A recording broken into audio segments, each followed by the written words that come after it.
এই যে গিয়ে শিবলিঙ্গে আজকে শিবের পুজো করে শুরু করলো প্রচার, এ শুধু হচ্ছে প্রচার, এতে কোনো সত্য নেই।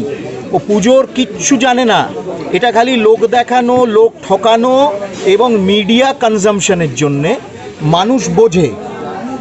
দয়া করে বলবো যে যাকে এই ধরনের দেবাদিদেবকে কুরুচিকর মন্তব্য করেছেন, আপনি দয়া করে শিবের মন্দিরে ঢুকবেন না, যাবেন না। ওই আপনি ঢুকলেই আরও অপবিত্র হবে এবং অপমানিত হচ্ছে, এবং অনেকে কিন্তু খুব দুঃখ বোধ করছে। এসব হচ্ছে ভোটের জন্য, ভোটের রাজনীতি করছে। সনাতনীরা কিন্তু আর গলবে না। বিজেপি কটাক্ষই করবে, কটাক্ষ ছাড়া বিজেপির কিছু করার নেই। প্রচারও করছেন না, মানুষের সাড়াও পাচ্ছেন না। গোটা ইলেকশন সিজনে কিছু তো করতে হবে, এই কটাক্ষ করছেন। আমি প্রচার করছি, ওরা কটাক্ষ করছে। বিজেপির বক্তব্য আপনি জিতলে খালি যাদবপুরের মানুষ টিকটক দেখতে পাবে, এছাড়া উন্নয়ন হবে না। এটা যাদবপুরের মানুষের উপর ছেড়ে দিই না।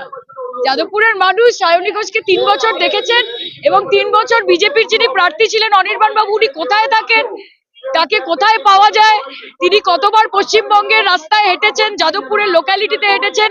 পশ্চিমবঙ্গের মানুষ বা যাদবপুরের মানুষ অনির্বাণ বাবুকে ততটা দেখেনি, তার 100 গুণ বেশি সায়নী ঘোষকে দেখেছে।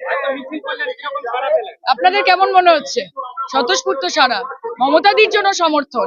বিধায়ক সংগঠন যারা রয়েছে তারা প্রত্যেকে 24 ঘন্টা কাজ করে।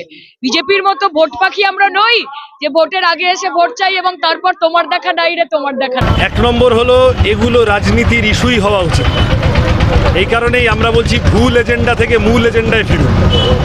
পেট্রোল ডিজেল রান্নার গ্যাসের দাম, চাকরি, স্কুল কলেজ হাসপাতাল, মেট্রো রেল স্টেশন, পানীয় জল নিকাশি ব্যবস্থা, এইগুলো নিয়ে রাজনীতি করুন।